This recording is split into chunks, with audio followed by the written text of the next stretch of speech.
Delhi NCR में भूकंप के झटके जो एक हफ्ते में दूसरी बार महसूस किए गए हैं। तो बड़ी जानकारी हम आपको दे रहे हैं। दिल्ली एनसीआर में भूकंप के झटके महसूस किए गए हैं और दिल्ली एनसीआर के अलावा आसपास के जो इलाके हैं उत्तर प्रदेश उत्तराखंड में वहां पर भी झटके महसूस किए गए हैं। नेपाल में भूकंप का केंद्र रहा, तीव्रता जो थी वो 5.4 रही।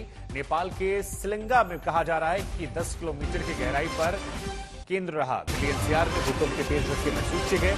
लोग घरों से बाहर निकल आए। तमाम लोग ऐसे थे जिन्होंने तस्वीरें रिकॉर्ड की जहां पर घर के पंखे झूमर हिलते डुलते नजर आए और इसके बाद बड़ी संख्या में लोग अलग अलग जगहों पर बाहर निकल आए। देखिए 4 तस्वीरें इस वक्त आपकी टीवी स्क्रीन पर। दिल्ली, गाजियाबाद, मुरादाबाद और खटीमा, और ये चारों तस्वीरों में आप देख सकते हैं कैसे भूकंप के तेज झटके जो हैं वो महसूस किए गए हैं। पिछली बार जो भूकंप आया था उससे तीव्रता इस बार थोड़ी कम रही, लेकिन फिर भी इन झटकों को लोगों ने महसूस किया। कई लोगों को आप अगर तस्वीरों में देखें तो वो चर्चा कर रहे हैं कि सब कुछ हिलने लगा था और इसी वजह से अपने घर से बाहर अपने परिवार के समेत ये सभी लोग बाहर निकलकर आ गए। 4 तस्वीरें आपकी टीवी स्क्रीन पर। रात 7:57 वो वक्त बताया जा रहा है जब भूकंप के झटके महसूस किए गए। चिंता की बात इस लिहाज से हो जाती है क्योंकि दिल्ली एनसीआर का इलाका जो यमुना के किनारे वाला है वो जोन 4 में आता है और एक हफ्ते में दूसरी बार भूकंप के झटके महसूस होना ये एक चिंता का सबब है।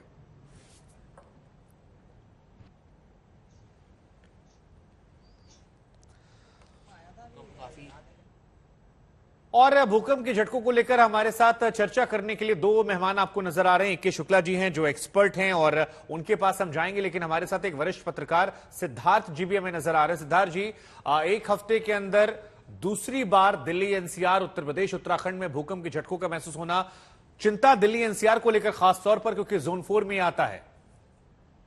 बिल्कुल शुभंकर, अगर हम इस पूरी एक्टिविटी की बात करें तो निश्चित तौर पर कहा जा सकता है कि हिमालय में एक्टिविटी है और एक ऐसा इलाका जो कि उत्तराखंड से 80-90 किलोमीटर की दूरी पर है, यानी एक ऐसा इलाका जो कि नेपाल में है, वहां पर लगातार एक्टिविटी है और ये एक्टिविटी दिल्ली तक महसूस की जा रही है। शुभंकर, एक और चीज मैं आपको बता दूं कि अगर हम इस एक्टिविटी की बात करें तो ये मेन हिमालयन थ्रस्ट में एक्टिविटी है, यानी एक ऐसा क्षेत्र जहां पर 2 प्लेट्स आपस में टकरा रही हैं। अगर एक प्लेट की बात करें तो इंडियन प्लेट है, दूसरी बात करें तो यूरेशियन प्लेट है और ये टकराव 5 करोड़ साल पहले शुरू हुआ है और अभी तक चल रहा है। तो ये टकराव हम कह सकते हैं लगातार बना हुआ है और जो साइंटिस्ट हैं उनका कहना है कि स्ट्रेस इस इलाके में अच्छा खासा बना हुआ है, क्योंकि बड़े अर्थक्वेक की अगर हम बात करें तो पिछले दिनों में 2015 में काठमांडू में जो अर्थक्वेक आया था वो इसी रीजन में था, यानी इसी जोन में था और उसका कारण भी यही था कि 2 प्लेट्स आपस में टकरा रही हैं। मेन हिमालयन थ्रस्ट में ये एक्टिविटी है और पिछले कुछ दिनों से जिस तरीके से एक्टिविटी देखी जा रही है उसको कहीं ना कहीं कहा जा सकता है कि इस इलाके में जी जो आप बातें बता रहे हैं उसके बाद लोगों के मन में सवाल ये आ रहा है कि क्या कोई बड़ी आफत हमारे सिर पर आने वाली है? क्या भूकंप के झटके एक बहुत बड़ी चिंता का सबब होने चाहिए जो आप बता रहे हैं? शुभंकर, अगर हम इस एक्टिविटी की बात करें तो इसके बारे में सीधा सीधा कोई नहीं कह सकता है कि ये बड़ा अर्थक्वेक कब आने जा रहा है, क्योंकि अगर हम साइंस की बात करते हैं साइंस ये तो बता सकता है कि इस वजह से ऐसा हो रहा है, लेकिन बड़ा अर्थक्वेक कब आएगा ये नहीं कहा जा सकता। लेकिन निश्चित तौर पर सारे साइंटिस्ट कह रहे हैं, जियोलॉजिस्ट कह रहे हैं, इस इलाके में जो एक्टिविटी है वो एक बड़ा अर्थक्वेक लेकर आएगी। और बड़े अर्थक्वेक की जब हम बात करते हैं तो 8 से लेकर या इससे ज्यादा या इससे बड़ा अर्थक्वेक उसकी बात की जाती है। अगर काठमांडू अर्थक्वेक की बात करें तो 7.8 मैग्नीट्यूड था, तो उस एक्टिविटी को इसी कैटेगरी में रखा जाता है। अगर हम पिछले अर्थक्वेक की बात करें तो चमोली में जो कि 1999 में अर्थक्वेक आया था जिससे काफी नुकसान हुआ था उत्तराखंड में, तो उसको अगर हम देखें तो वो एक्टिविटी इसी इलाके में थी। तो ये जो एक्टिविटी है वो निश्चित तौर पर चिंता का विषय है, लेकिन इससे बहुत घबराने की जरूरत नहीं है, क्योंकि अगर कोई बड़ा अर्थक्वेक आता है तो उसकी प्रिपरेशन करने की जरूरत है। अमित भारद्वाज हमारे साथ जुड़ रहे हैं, लेकिन हमारे साथ 2-3 खास मेहमान और भी एक बार उनका भी जिक्र कर लेते हैं। महेश जी हमारे साथ हैं, वाइस प्रेसिडेंट हैं स्काईमेट वेदर सर्विसेज के। इसके अलावा स्क्वाड्रन लीडर रिटायर्ड कृष्णा मित्रो जी हैं, डिजास्टर मैनेजमेंट एक्सपर्ट हैं। उनसे हम खासतौर पर समझेंगे कि कैसे बचाव की तैयारियां की जाए। अमित भारद्वाज हमारे सहयोगी न्यू टिहरी से जुड़े हैं। अमित, जरा बताइए कि वहां से क्या तस्वीरें आई हैं, लोगों में क्या चर्चा केंद्र है, क्योंकि हिमालयन जोन को लेकर जो सिद्धार्थ जी ने बातें बताई वो तो कह रहे हैं कि आगे भविष्य में कोई बड़ा अर्थक्वेक आ सकता है। हालांकि उसकी तैयारियां हमें करनी होंगी, लेकिन ये बातें ही अपने आप में डराने के लिए काफी है। जी शुभंकर, देखिए झटका नेपाल में एपिसेंटर है, 5.4 मैग्नीट्यूड का झटका महसूस होता है। और न्यू टिहरी में जब हम बैठे हुए थे, मैं पर्सनल एक्सपीरियंस भी बताऊं तो बिल्कुल ऐसा लगा कि जमीन तले जो कहते हैं ना, पैरों तले जमीन खिसक रही है, वो वाला दृश्य बिल्कुल कुछ सेकंड के लिए महसूस हुआ था। कि जो लोग कुर्सी पे बैठे हैं या कहीं आप टिक के बैठे हुए हैं, तो बिल्कुल जबरदस्त झटका था। तो इंटेंसिटी बहुत ज्यादा थी और यही वजह थी कि तुरंत लोग अपने अपने घरों से बाहर निकले हैं और लंबे समय तक लोग बाहर इंतजार भी करते रहे शुभांकर, क्योंकि एक हफ्ते में दूसरी दफे इस तरह का झटका है।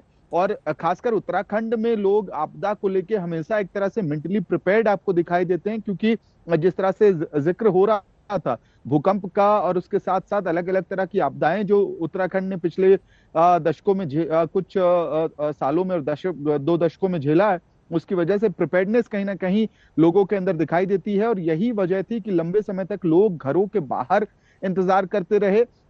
और इसको आप कहिए तो अलर्टनेस सही रूप में पॉजिटिव अलर्टनेस भी है, क्योंकि एक्सपर्ट्स यही कहते हैं कि इंतजार जरूर करिए दूसरे झटके का। एक और अहम बात ये है यहाँ पे कि नैनीताल जैसे जो डिस्ट्रिक्ट एडमिनिस्ट्रेशन है शुभांकर, वो अब मैसेज अपील कर रही है लोगों से कि भूकंप ऐप आप डाउनलोड करें, ताकि आपको एकदम जरूरी जो सही इनपुट है वो तुरंत से मिल पाए। शुभांकर, आप वो ऐप भी डाउनलोड कीजिए, साथ ही सही जानकारी आपको मिल सके, इसलिए हमने तमाम एक्सपर्ट्स को बुलाया है और उनके जरिए हम आप तक भी सही जानकारियां देने की कोशिश कर रहे हैं। एके शुक्ला सर हमारे साथ जुड़े हैं। एके शुक्ला सर, आपने एक एक्सपर्ट की बात सुनी, आपने हमारे संवाददाता को सुना, आपने तमाम तस्वीरें भी देखी।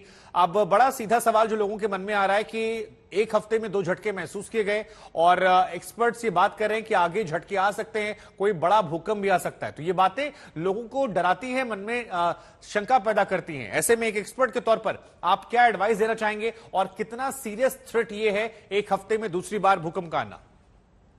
नहीं, देखिए, ये एक हफ्ते में दूसरी बार ये एक सामान्य प्रक्रिया है। जब भी कोई बड़ा भूकंप आता है तो उसके आफ्टर शॉक आते हैं, और आफ्टर शॉक कम से कम 1 मैग्नीट्यूड के से कम तक हो सकते हैं।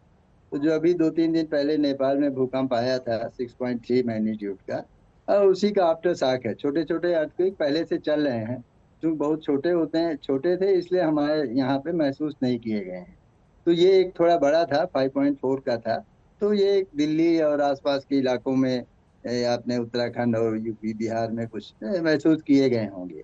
तो ये एक सामान्य प्रक्रिया है जब अर्थक्वेक होता है। तो इसको हम ये नहीं कह सकते कि आएगा या बड़ा आएगा कि नहीं, लेकिन ये जैसा कि आपके रिपोर्टर्स ने बताया और किसी साहब ने बताया, ये इलाका जो है, जो हिमालय क्षेत्र का इलाका है, वो बहुत सेंसिटिव इलाका है। और इसमें 8 जैसा कि बताया भी आप लोगों ने कि नेपाल में आ चुका है, 8 से बड़े भूकंप भी आ चुके हैं। और एक प्रिडिक्शन भी है कि यहाँ एक बड़ा भूकंप आ सकता है।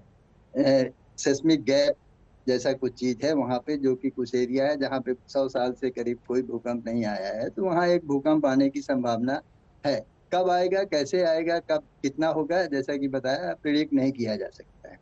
अब जहाँ तक इसको आपने पूछा कि क्या किया जा सकता है, तो अभी तो फिलहाल जो भूकंप आ रहे हैं उनमें तो यही है कि आप कोशिश करिए कि बाहर निकल जाए, या अगर बाहर नहीं निकल सकते, हाई राइज बिल्ड, क्योंकि ये जो महसूस हुए होंगे हाई राइज बिल्डिंग में हुए होंगे।